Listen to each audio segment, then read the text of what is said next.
qorxudan şəkər tapdım. Stres faktorun diabetin yaranmasına böyük bir rol olduğunu biz inkar edə bilmərik.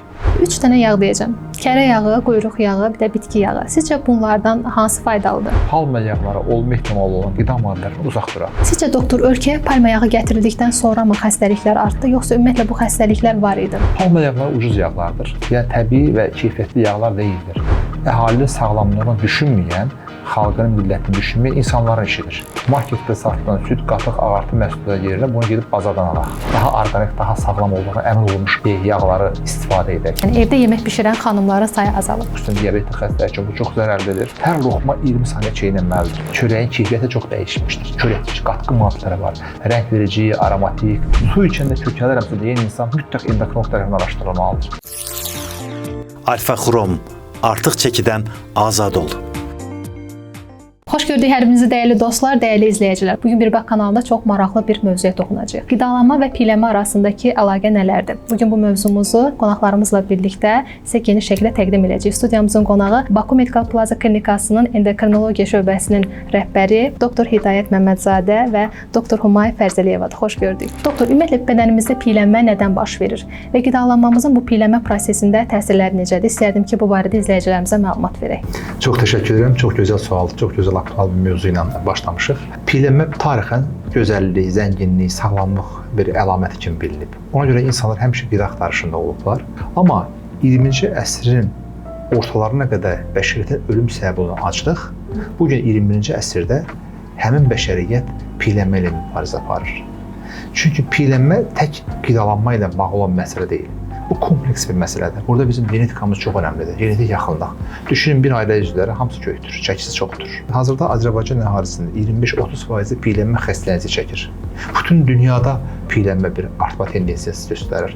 Düşünün ki, Avropa ölkələrində hər 5 uşaqdan biri obezdir. Yəni biz piyələnməni boyun bədənə nisbəti bir formunuz var, bədən çəki indeksi deyirik buna. 30-un üzərində olduğu hallara deyirik piyələnmə. Düşünün ki, bədən çəki indeksi 30-un üzərində olan insanlar 70% hallarda 70 yaşa çatmadan ölürlər. Piyələnmə 200-ə qədər xəstələrin risk faktorudur. Tip 2 diabeti başladan səbəbdir. Bunun bizə verdiyi fəsad mexaniki, yəni artıq bir yükdür, metabolik, tip 2 diabet və təzyiq problemi və psixoloji fəsadları bərabərində gətirir. Mexaniki, metabolik və psixoloji problemləri bərabərində gətirən piyələnmə estetik qüsur deyil və ciddi xəstəlikdir. Biz bir diabet xəstəsi gəlirsə, artıq çəkili insan görürüksə, mütləq önəmli məsələ kilo verdirici müalicə olmalıdır. Bu tək diabetdən bitmir. Ürək xəstəlikləri, qaraciyər yağlanmağı, hətta Alzheimerə qədər, xərçəng, onkoloji xəstəliklərə qədər riski artırır. Yəni piyələnmə xəstəliyinə kompleks baxmaq lazımdır. Nə üçün piyələnir? Çünki gərəyindən artıq qida qəbul edirik. Düşünün ki, bizim gün ərzində deyək 100 qram yağa ehtiyacımız var. Hər gün bizim evimizdə 1 kilo yağ daxil olur. Biz nə edirik? Həmin o yağı boş qablara, bankalara yığıb doldururuq. Orqanizm də belədir. Gərəyindən artıq enerji bədənə daxil olursa, bədən onu glikogendən çevirir, yağlara çevirir, iç orqanlar hamısında yağlanma başlayır. Yəni onu bir qara gün üçün saxlayırıq. Çünki insanın metabolik hafizəsində bir depolama alışqanlığı var. Genetik olaraq bizim metabolik hafizəmizdə var bu. Artıq iç orqanlar başlayır yağlanmağa, sonra biz onun dış görüntünü artıq görürük, kosmetik qüsurları görürük. Belə deyim sizə, piyələnmə ciddi bir xəstəlikdir. Qidalanma ilə əlaqəsi mühümdür. Tək qidalanma deyildir. Burada səbəblər təbii ki, piyələnmə bədənə artıq yağ toplanmasıdır. Bədənə fazla yağ toplanması ilə gedən metabolik bir xəstəlikdir. Bunun səbəbində endokrin xəstəliklər çox mühüm rol oynayır. Yəni Kuşin xəstəliyi, tiroid xəstəlikləri bəzən piyələnmə ilə gedir, bəzən genetik sindromlar piyələnmə ilə gedir. Yəni piyələnmə problemi olan insanın ilk döyəcəyi qatı diyetoloqlar deyildir, endokrinoloqlardır. Çünki piyələnmənin səbəbini araşdırmaq bizim işimizdir. Hətta onlarla diyetisyen gəzən xəstədə biz Kuşin xəstəliyi tapmışıq, hipotiroidizm tapmışıq, börək sürəsi xəstəliyi tapmışıq, hipofiz xəstəliyi tapmışıq, diabet tapmışıq və s. Mütləq endokrinoloq biz bunu araşdırdıqdan sonra artıq müalicə tədbirlərində pəhriz, həyat tərzi dəyişiklikləri biz bunları ön plana çəkirik. Yəni piyələnmə bizim genetikamızda olsa da hər zaman qədər və qismətimiz deyildir. Bunu yönetmək mümkündür. Bəs maraqlıdır, insan acanda mı yeməlidir? Yəni aclıq ümumiyyətlə sağlamlıqdırmı? İnsan acanda yeməlidir. Aclıq hissi olmadan yemək insan biologiyasına uyğun bir davranış deyildir. Bilirsiniz, biz davamlı olaraq səhər yerimizdən durduqdan sonra yatana qədər toxuq. Davamlı olaraq hansısa qidalar qəbul edirik, çay içirik, nəsə bir şey qida qəbul edirik. Bu əslində qalsa bizim orqanizm üçün, sağlamlığımız üçün doğru bir yanaşma deyildir. Tarixən insanlar bir və ya iki dəfə qidalanıblar. Ara yeməklər, günorta yeməyi, lançlar belə deyim, daha sonra biznes sənayesinin inkişaf etməsi insanlığa sunuldu. Amma əslində qalsa çünki çox istehlak, çox gəlir deməkdir. O baxımdan insanlara lanç tayımlar, ara yeməklər təklif olunmağa başladı. Bu isə insanlarda yağlanmaya, piylənməyə səbəb oldu. Bizim biologiyamız səhər yerimizdən durduqdan sonra səhər yeməyi yeyilməlidir. Çox vaxt insanlar səhər iştahı olmur, səhər yemək yemək istəmir. Amma biz bunu vərdiş halına salmamız lazımdır. Səhər yeməyinə çox rahat, komfortlu, keyfli olmaq üçün erkən yatmaq lazımdır. Səhər tez durmağımız, səhər idmanımızı etdikdən sonra yuyunub səhər yeməyi yeməliyik. Əslində qalsa işin qaydası belə də fəlsəfəsi belə olmalıdır. Yəni səhər yeməyinə günümüz başlamalıdır. Səhər yerimizdən su içməliyik. Su orqanizm üçün çox vacib bir elementdir. İnsan qidasız qala bilər, susuz yox. Su çox vacibdir. Bizim orta çəkidə olan bir insan deyək, 70 kiloqram çəkidə olan bir insan üçün 2 litr su içmək məqbuldur. 2 litr ən azı su içilməlidir. Su yeməkdən öncə başlanmalıdır. Axşam insan yatmış, yəni metabolizm artıq hızlanması üçün, başlanması üçün suya ehtiyacı vardır. Su ilə yanaşı protein tərkibli, pendirdir, yumurtadır. Bizim mətbəximiz çox zəngindir. Biz qida cənnətində yaşayırıq. Orqanik təbii qidalardan səhər yeməyi yeyilməlidir. Səhər yeməyi yeyildimi, bir də olmalıdır axşam. Əslində qalsa bu olmaq daha doğrudur. Milli mətbəximizdən ət xörəklərindən, kərə yağdan, orqanik qidalardan hazırlanmış ev üsulu qidalardan istifadə olunmalıdır, tərəvəzdən istifadə olunmalıdır. Bu arada ancaq su içilməlidir. Çünki belə olduğu təqdirdə, bu səhər və axşam yeyildiyi təqdirdə biz insülin və leptin hormonunun balansını qorumuş oluruq. İnsülin hormonu bizim qidamızın aparıq glukoziya çevirib hüceyrələrə çatdıran bir kuryerdir. Necə anladım sizə çox önəmli bir hormonumuzdur. Yağları depolayan tək hormonumuz insülindir. Yəni insülin bizi kökəldən hormondur, belə deyim sizə eyni zamanda. Metabolik bir hormondur. Bunun əksi olan leptin hormonu isə bizim yağlarımızı parçalayan bir hormondur. Amma leptin işə düşməsi üçün qida qəbulundan sonra 3-4 saat keçməlidir. Biz 3-4 saatdan keçməyinə imkan vermədiyimiz üçün leptin hormonu işə düşmür. Siz deyə bir atışdırma etdiniz, getdiniz, işte belə bir xurma ilə çay içdiniz, sonra bir albat işlədiniz, bir atışdırma etdiniz. Davamlı olaraq leptin hormonu bir kənara buraxırıq və davamlı o şəkildə qida alırıq. Amma bunun müqabilində isə fizik aktivitetimiz yoxdur, alınan qidanı sərf etmirik. Bu baxımdan balans pozulduğu üçün piylənmə başlayır. Yediyimizi yandırmalıyıq da. Bəli. Acıq çox önəmlidir. Bəzi hətta insan başınız tövsiyə edilir xəstələrə, başınız ağrıyırsa, qızdırmalı bir hal keçirirsinizsə, qida qəbul etməyin. Əslində çox özü istəyir. Bişur heyvanlar belə acıq hissi olmadan qida qəbul etməz. Ac olmayıb da qida axtaran tək varlıq bəlkə də insandır. Yəni baxın canlı təbiətə, hər hansı bir quş olsun, bir vəhşi heyvan olsun, əgər onu dəyib toxunan yoxdursa, acı qarışqan milçək belə, o ona Allahın verdiyi ömür axıratan yaşayır. Biz bu qədər şuur sahibi olan insan isə Allahın verdiyi ona 150 ilə yaxın, 120 il, 150 il olan bir yaşama potensialını yarısına belə çatmadan bəzən ölür metabolik xəstəliklərdən. Bəs bəzi insanlar var ki, deyir ki, mən su içirəm və su məni kökəldir. Bəs bu cür insanlar niyə kökəlirlər? Bu əslində qalsa ödemdir. Yəni su içir, yəni o insanlar bəzən onu bir necə deyim, yəni hər xırda şeydən kökəlməyə işarə olaraq bunu deyir əslində qalsa. Suda kalori yoxdur. Su kökəltmə potensialı yoxdur. Bəzən bədənə ödem olur, maye yığılır bədənə, əllərdə, ayaqlarda, topuqlarda, göz ətrafında şişkinlik olur. Bu daha çox hipotiroidizm dediyimiz zob xəstəliyində olur. Bəzən zob xəstələrinə müalicə verdikdən sonra xəstə düzəldiyi zaman, hipotiroidizm düzəldiyi zaman 5-6 kilo bir ay içində kilo verir hətta. Bu bədənə yəni artıq maye toplanmasıdır. Əgər su içəndə kökəlirəmsə deyən insan mütləq endokrinoloq tərəfindən araşdırılmalıdır. Bu xəstədə hipotiroidizm ola bilər, Kuşin xəstəliyi ola bilər, böyrək üstü vəzi və ya hipofiz vəzinə bağlı hormonal disbalans ola bilər. Mütləq bu insanlar araşdırılmalıdır. Normal şəkildə orqanik təbii qidalanan, həyat tərzi dəyişikliklərə əməl edən, yuxusu qaydasında olan, fizik aktivliyi qaydasında olan insanlarda bu hal olmamalıdır. Əgər bu hal olursa metabolizm pozulmuşdur, mütləq şəkildə bu insanların mütləq ətraflı şəkildə araşdırılması lazımdır. Bayaq yağlar məsələsinə toxundunuz. 3 dənə yağ deyəcəm. Kərə yağı, quyruq yağı, bir də bitki yağı. Sizcə bunlardan hansı faydalıdır? Üçüdür. Kərə yağı təbii, orqanik şəkildə illər, əsrlər boyu bizim mətbəximizdə olan bir yağdır. Heç görmürsünüz kərə yağı reklam etsinlər. Çünki kərə yağının reklama ehtiyacı yox. Kərə yağı təbii yağ şəklində yeməklərin bişirilməsində hər zaman nənələrimiz istifadə edib. Yağda dad var, ləzzət var. Biz xəstələrimizə yağdan qorxmayın. Yağda dad, ləzzət var. Çünki yağ almasanız, o dadı, ləzzəti şəkərdən alacaqsınız. Ən çox problem yaradan şəkərli qidalardır. İşlənmiş yağlardır. Yəni təbii orqanik yağı istifadə etmək olar. Amma təbii ki, bunun dozasını qaçırmamaq şərti ilə. Çünki yağda çox böyük kalori və enerji var. Xüsusən səhər-səhər kərə yağının istifadəsi məqbuldur. Yeməklərin bişirilməsindən, hazırlanmasından kərə yağı istifadəsi uyğundur. Bitki yağları, xüsusən zeytun yağı çox faydalıdır. Təbii sıxılmış soyuq zəncirdə, soyuq sıxılmış ekstra virgin deyirik, sıxılmış zeytun yağı salatlara istifadə olunmalıdır. Quruq yağı da olar, dədə-babalar həmişə istifadə ediblər, amma dozasını qaçırmamaq şərtilə az miqdarda istifadə oluna bilər. Əsas işlənmiş yağlar məsləhətli qida deyil. İşlənmiş yağ zəhərdir. Təbii orqanik yağlardan və kərə yağını istifadə etmək olar. İşlənmiş yağ dedikdə yəni palma yağı nəzərdə tutursuz da? Margarinlər, işlənmiş yağlar, xüsusən palma yağları haqqında icazə verirsə o vaxtda bir neçə kəlmə deyim. Çünki bu ucuz yağlardır.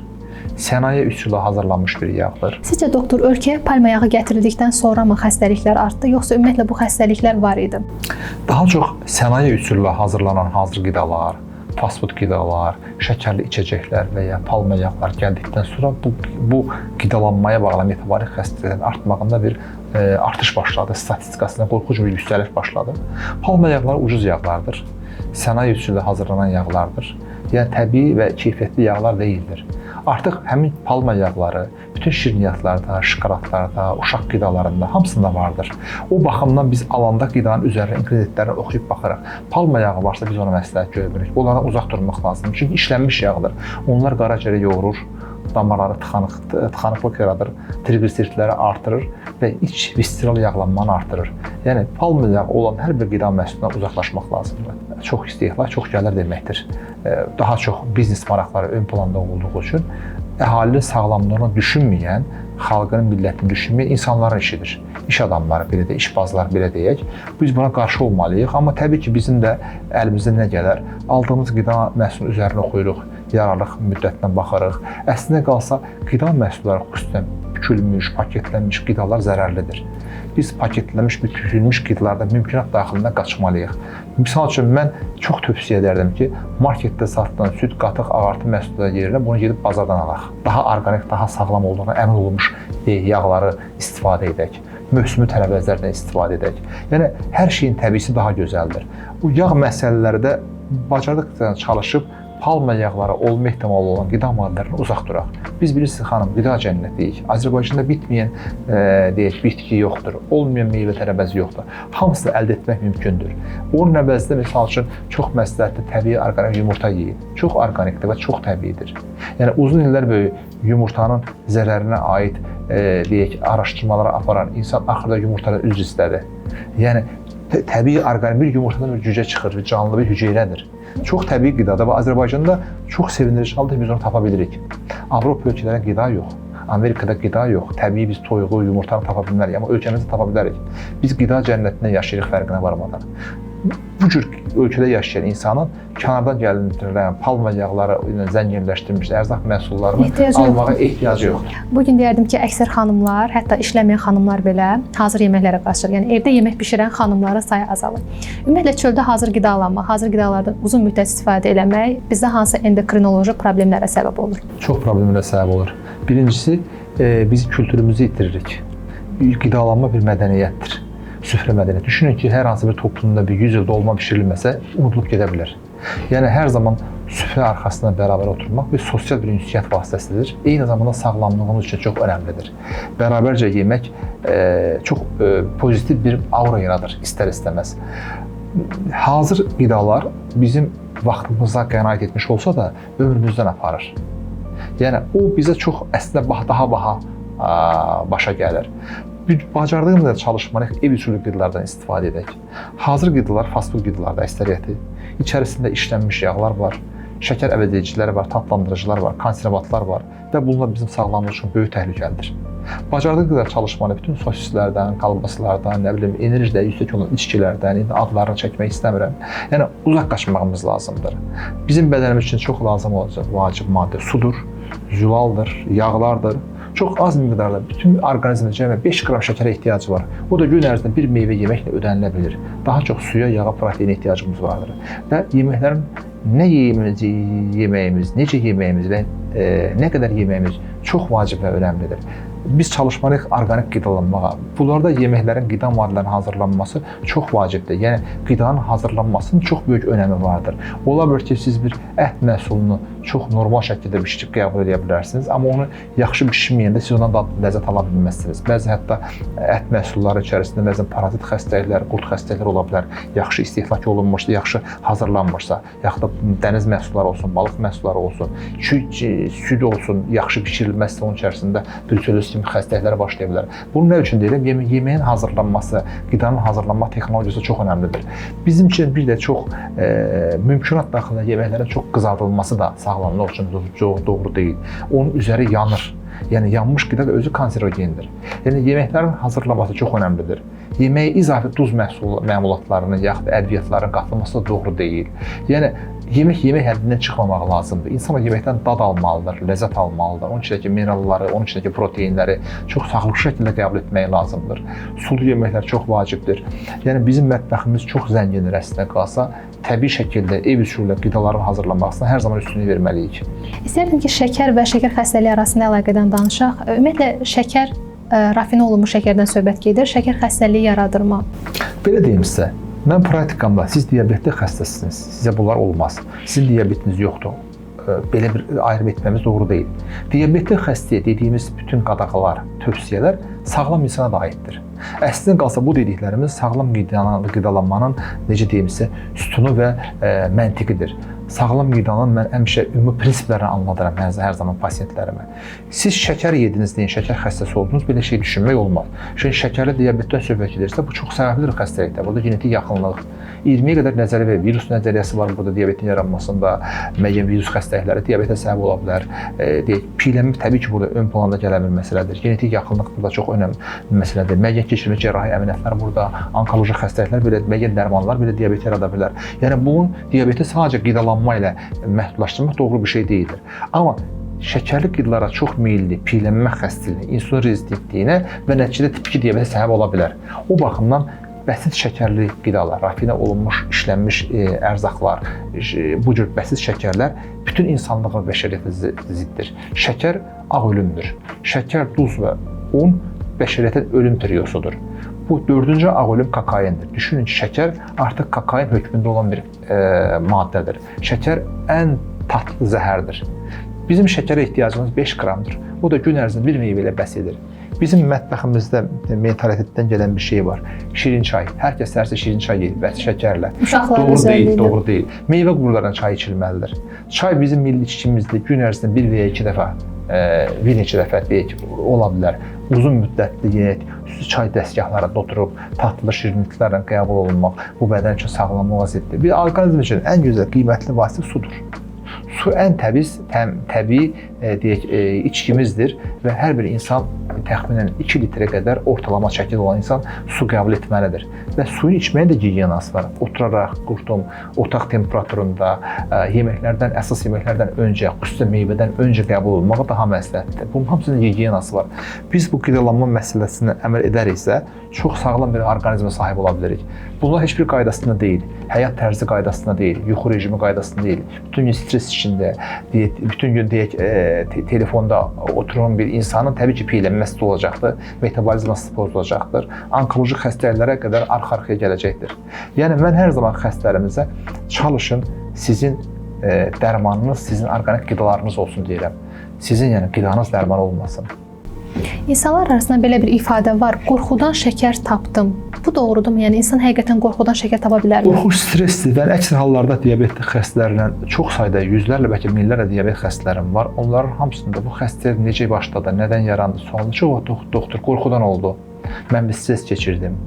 Nə bilim, nədənsə qorxdum, bir itki yaşadım, problem yaşadım, ondan sonra oldu. Çünki bilirsiniz, insan sosial varlıqdır. Heç bir heyvanda şəkərli diabet xəstəliyi yoxdur. Bu, insan stres yaşadığı üçün insana bağlı olan bir xəstəlikdir. Yəni, yaxud da belə bir antropoloji bir xəstəlikdir, insana məxsus bir xəstəlikdir. Çünki bayaq söylədim, şəkərli diabetin yaranmasına faktorlar çoxdur. Bunlar mühüm bir stres faktorudur. Stres faktoru var olacaq diabetin progressiyonu artırır və yaxud da gizli şəkərin şəkərli diabetə çevrilməsini artırır. Çox insan olur ki, misal üçün praktikamda görürəm, deyək, bir il bundan qabaq müayinə etmişik, baxmışıq, heç bir diabet problemi yoxdur. Amma xəstənin hər hansı yaşadığı stressdən dolayı 1 il ya 6 aydan sonra artıq diabet tablosu ilə qarşımıza gəlib. Araşdırırıq, bax ki, yaxın bir yaxınını itirdi, ya stress yaşadı, yaxud da deyək ki, nə bilim, adi bir itdən qorxdu. Belə bir şey də var. Yəni bir qısaca bir şey danışım sizə. Bir nəfər uşaqda tip 1 diabet şikayətdən gəlmişdi. Bu uşaq məktəbdə siqaret çəkib, təsadüf atasını görüb. Atası siqareti uşağa cəza vermək üçün əlində söndürüb, belə bir şey, bir neçə il qabaq belə bir şey olmuşdu. O hadisədən bir neçə ay sonra, yəni uşaq artıq diabet tablosu ilə gəldi. Düzdür, daha yüngül cəzalandırmanın da növləri var. İndi təbii ki, ailələr fərqlidir. Hər kəsin bir cəzalandırma metodu var. Sonra atası özü heç bağışlamıyor, doktor, mən uşağıma bir siqaret çəkdiyi üçün öyle bir cəza etdim və sonra artıq bu diabet oldu. Yaxud da ata-anası davamlı mübahisə edən uşaqlar arasında diabet olan xəstələr gördük. Yəni nəyi vurğulamasın? Stres faktoru. Bir uşaq it arxasına tutmuş, it qapmış, o uşaq ondan bir həftə sonra diabet oldu. Bax, belə faktor da var. Düzdür, biz bunu konkret olaraq imenli məhz buna görə siz diabet xəstəsi olduğunu deyə bilmirik. Amma hər halda təcrübə və bizim xəstələrdən gələn feedbacklər, kommentlər və yaxud da xəstəliyin səbəbinə aid tutduğumuz anamnetik məlumatlarda stres faktorunun diabetin yaranmasına böyük rol olduğunu biz inkar edə bilmərik. Təkan verici faktordur ən azından. İstərdim biraz çörək mövzusuna toxunaq. Azərbaycan xalqını deyərdim ki, bugün çörəksiz təsəvvür eləmək olmaz və əksər evlərdə də bugün çörək yeyilir. Ümumiyyətlə çörəyin insan orqanizminə zərərləri nələrdir? Çox gözəl bir sual verirsiniz. Hər zaman poliklinikdə xəstələrə anlatdığım bir şeydir. Bilirsiniz xanım, çörək müqəddəsdir. Çörək uğrunda müharibələr olub. Hər zaman biz çörəyə Quran kimi baxmışıq, kutsal demişik. Hər zaman bizim süfrəmizdə duz çörək olmuşdur. Bu Azərbaycan mentalitetindən, mətbəxindən gələn bir şeydir. Çörək müqəddəsdir və çörək bir mədəniyyətdir. Çörəksiz süfrə olmur. Xüsusən bizim, indi bilin, baxın ki, Yaponiya, Çin, İtalyan mətbəxlərində, Avropa mətbəxində çörək çox da öndə olan bir qida məhsulu deyildir. Amma iş burasıdır ki, hazırki gündə ekoloji təmiz undan hazırlanan o çörəklər yoxdur. Yəni çörəyin keyfiyyəti çox dəyişmişdir. Çörəkdəki qatqı maddələri var. Rəng verici, aromatik, yəni qoxu verici, saxlama müddətini artırmaq üçün xeyli sayda ingrediyentlər var. Artıq o gördüyümüz çörək yoxdur. Və bir də ağ undan hazırlanmış çörəyə biz qarşıyıq. Tam taxıldan hazırlanmış çörəyi, yəni ev üsulunda hazırlanmış, xüsusi dəyirman unundan hazırlanmış, heç bir qatqı maddəsi olmayan çörəyin hətta faydası da vardır. Çünki içində liflər var, vitaminlər var. Onu qəbul edə bilərik, amma az miqdarda. Bizim qarşı olduğumuz bəzən undan xəbəri olmadan hazırlanan, deyək misal üçün, sintetik undan hazırlanan çörəklərdir. Ağ undan, rafinə olunmuş undan hazırlanmış qənnadı məmulatlar, un məmulatları, makaronlar, çörəklərdir. Təbii ki, taxıl unundan, taxıldan, təmiz buğda unundan hazırlanmış, içərisində olan hər hansı bir əlavə edici qatqı maddələri olmayan hazırlanan çörəkdən az miqdarda istifadə etmək olar və olmalıdır da. Amma ağ undan hazırlanmış, rafinə unundan hazırlanmış çörək məmulatları süfrəmizdə olunmalıdır.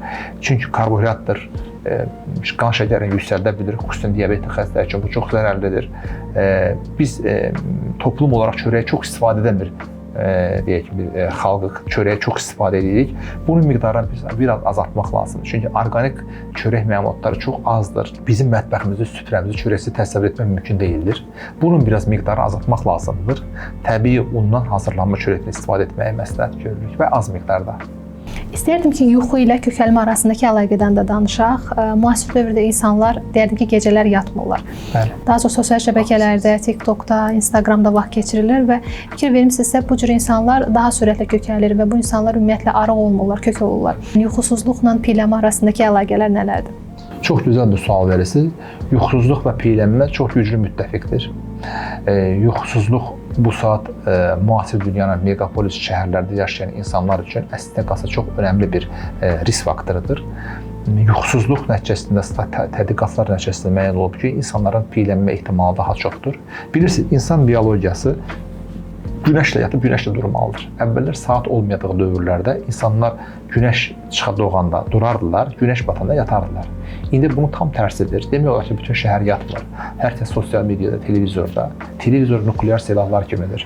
İnsanların yuxu rejiminə, biologiyasını terror edir və insanları yatmağa qoymur. Və bu baxımdan İstər-istəməz gərgin uzun müddətli iş rejimindən sıxılmış insanlar ailə üzvləri görmək üçün, qidalanmaq üçün uzanmış saatlar bizim yuxu rejimimizi pozur.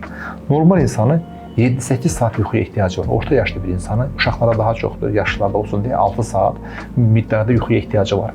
Bilirsiniz, siz gecə saat 3-də yatıb, gün orta saat 3-də dura bilirsiniz. Amma bu yuxunun xronotipinin pozulmağı deməkdir. Orqanizmin sirkadian ritmi vardır, xronotipi vardır. Əslində qalsa, ən gecə mənim tövsiyə etdiyim müasir insanın saat ən gecə red line, qırmızı xətt saat 12-dir. 12-də yatmaq lazımdır. 12-də yatıb saat 7-də durmaq lazımdır. Biz bunu 21 gün əgər davamlı şəkildə edəriksə, bu artıq vərdiş halına alacaqdır. İnsan beyni 21 gün olan şeyi artıq vərdiş halına salır və artıq bu insanın həyat tərzinə çevrilir. Artıq onun davranışlarına olur və 22-ci müddətdə onun yuxusu gələcəkdir. Yəni yuxu çox vacibdir. Yuxusuzluq eyni zamanda insan acıb yemək yeyir. Bu istəmədiyim bir şey. Yəni saat 1-ə 2-yə qədər oturur, mütləq şəkildə acacaqdır. Hər hansı bir qida qəbul edəcəkdir. İş görməli olan leptin hormonu dövrə dışı buraxılacaqdır. İnsulin hormonu artacaqdır, insulin rezistentli olacaqdır. Bu insan yuxusuz olduğu üçün sabah işə ala-yarımçıq gedəcəkdir, səhər yeməyini etməyəcəkdir. Hər günümüz gözəl bir gecədən başlayır.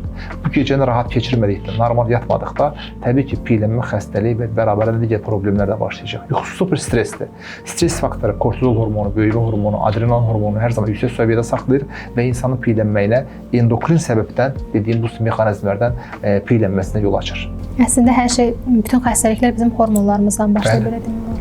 Bəli. Bəs Sumay xanım, bəzi insanlar var ki, ümumiyyətlə arıqlaya bilmirlər. Yəni ac qala bilmədiklərinə görə nə edirlərsə eləsinlər, arıqlaya bilmirlər. İstədim ki, bu insanlara tövsiyələrinizi verərdiniz.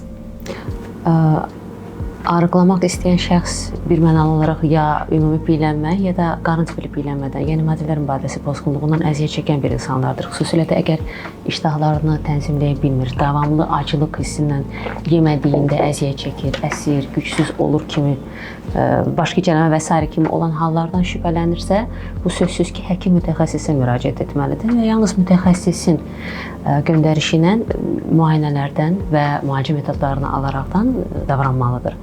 Amma əgər ki, sırf qidalanma ilə əlaqədar, qeyri-düzgün qida rejimi ilə əlaqədar, qida porsiyasının tərkibinin və yaxud miqdarının yanlışlığı ilə əlaqədar bir piylənmədirsə, yenə də orada həyat tərzi ilə plana keçməsi lazımdır.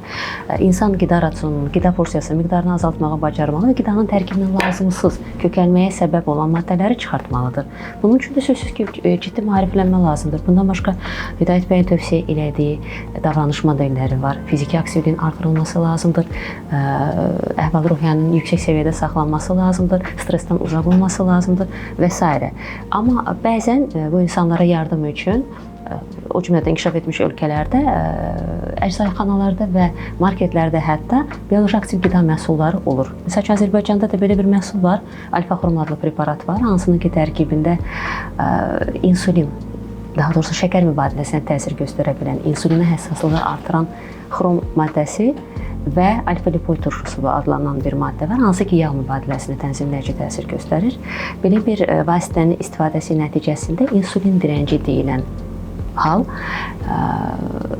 aradan qalxa bilər. Yüngül formalarda sözsüz ki, və yaxud da ki, kompleks müalicənin tərkibində olmuş ola bilər. Belə pasientlərdə iştahın azalması, şirniyyata, karbohidratlara meylin azalması, daha yaxşı fasiləli orucda demirəm də, yəni pəhrizə oturması, yəni ac qalanda o narahatlıq hissi və s. onun aradan qalxması müşahidə oluna bilər. Bu yenə də yüngül ağırlıq dərəcəli piylənməyə və yaxud da deyim ki, qarın tipli piylənməyə aid ola bilər.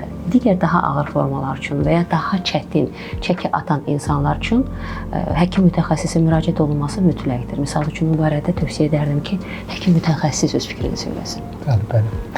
Bilirsiniz, 20-ci əsrin ortalarına qədər bütün bəşəriyyətin ölüm səbəbi acı olmuşdur. Yəni, biz hər zaman insanlar metabolik hafizəmizdən bir qidaya qarşı sevgi var. Qida bir nemətdir. Hər zaman insanlar bir yerdən çörək tapdıqda onu öpüb göz üstə qoyub istehlak etmişlər. Hər zaman qidaya qarşı bir sevgi var, qidaya qarşı bir istək var. Amma indiki günümüzdə aldığımız enerji, aldığımız qida bizim fiziki aktivliyimizlə balans təşkil etmədiyi üçün bir disproporsiya və metabolik sindrom başlayır. Piyələnmə ciddi bir xəstəlikdir, bunu unutmamamız lazım. Əgər piyələnmə problemi varsa, onu mütləq araşdırılması üçün həkim endokrinoloqa müraciət olunmalıdır. Ətrafa araşdırılmalıdır, altda endokrin xəstəliklər yoxlanılmalıdır. Əgər heç bir problem yoxdursa, sağlam həyat tərzi dəyişikliklərə əməl olunmalıdır. Həyat tərzi dəyişiklikləri bir qədər çətindir. Bu hər kəsin biləcəyim rahatlıqla edə biləcəyi bir şey deyil. Ona görə bu insanlar dərman, iynə, yaxud da bariatrik cərrahiyyə bu metodlara yol atmağa çalışır ki, rahat bir şəkildə kilolardan qurtulsun. Amma inanın ki, əgər həyat tərzi dəyişikliyi oturmursa, bu insanda bu və ya digər xəstəliklər baş qaldıracaq və yaxud verdiyi kiloları rahatlıqla geri alacaqlar. O baxımdan həyat tərzi dəyişiklikləri çox mühümdür. Bunlar nələrdir? Tez yatmaq, yuxusuzluq stressdir. Vaxtında yatmaq lazımdır. Tez yatıb tez durmaq lazımdır. Mütləq səhər idmanı, fiziki aktivlik, axşam yeməkdən sonra mütləq şəkildə açıq havada piyada gəzmək, soyuq aylarda idman salonlarına gedilə bilər, üz güclüyündən istifadə oluna bilər. Yəni ən sevdiyiniz bir idmanla məşğul ola bilərsiniz. İdman sizin hobbiniz olmalıdır. Yəni əziz izləyicilərimizə bunu tövsiyə edərdim. Qidalanma çox mühümdür. Yəni qidalanma bizim həyatda yaşamamızı bizi həyata bağlayan bir necə deyim elementdir. Qida çox vacibdir, amma baxır nə yeyirik. Sağlam qidalanmalıyıq. Marketlərdə satılan hazır qidalardan, fast food qidalardan, rafinə olunmuş un, yağ, şəkər məmulatlarına birmənalı qaçmaq lazımdır. Zərərli vərdişlərimiz olunmalıdır. Siqaret, alkoqol, başqa toksik maddələr və s. istifadə etməliyik. Və nəhayət stresi yönətməliyik, stresi idarə etməliyik. Stresi idarə etməyən bir yolda bəd xəbərlərdir, uzun müddət süni yaradılmış şou verilişlərdir. Gərəksiz bu cür informasiya qarma-qarışıq uzaqlaşmaq lazımdır. Sosial şəbəkə. Ətrafınızda bəli, deyək, yaşlı bir insandırsa, onu çox mən tövsiyə edərdim ki, deyək, yaşlı bir xanım düşünün, gedib bacısı ilə söhbət etsin, yaxud da anası ilə vaxt keçirsin, yəni orta yaşlı bir insan, gənc yaşlı insan uşaqları ilə zaman keçirsin, dostları ilə, yaxud həftə sonu iş rejimi çox ağırdır, həftə sonu var, bazar günü yay tətilləri var, mütləq şəkildə onu normal dəyərləndirsin. Çünki ömür həyat çox qısadır. Onu doya-doya yaşamaq lazım. Bəzən insan gələcəyinə çox düşünüb, keçmişini çox xatırlayaraq bugününü belə yaşamır. O baxımdan bu həyatdan zövq almağı bacarmaq lazımdır. Hobbilərlə məşğul olmaq lazımdır. Açıq havada olmaq lazımdır. Yəni ruhi sağlamlıq çox önəmlidir. Əgər bunları davamlı şəkildə edə bilirsinizsə, bu həyatdan zövq alaraq yaşayırsınız. Onun super problemlər bitmir. Həyatımız boyu hər zaman bu və ya digər ailə qayğıları, məişət problemləri, iqtisadi faktorlar, iş problemləri olacaqdır. Biz bəzən bu problemlər içərisində o qədər yaşayırıq ki, o qədər problemlərə belə deyim, inteqrasiya oluruq ki, artıq günümüzü, həyatımızı itirmiş oluruq. Baxıb görürük ki, bir göz qırpımında ömür gəldi, keçdi. O baxımdan bu həyatı doya-doya yaşamaq lazımdır, sağlam olmaq lazımdır. Həyat tərzi dəyişiklikləri bizim həyat kodeksimiz olmalıdır. Sağlam bədəndə sağlam ruh olar. Mən ona görə bu cür verilişlərin əhalinin maarifləndirilməsi yolunda aparılan bu cür tədbirlərin, layihələrin hər zaman tərəfində olmuşam, hər zaman təşəkkürlərimi bildirirəm sizə. Yəni, dediklərimizdən hər hansı insana bir köməyimiz olursa, nə xoş bizlərə.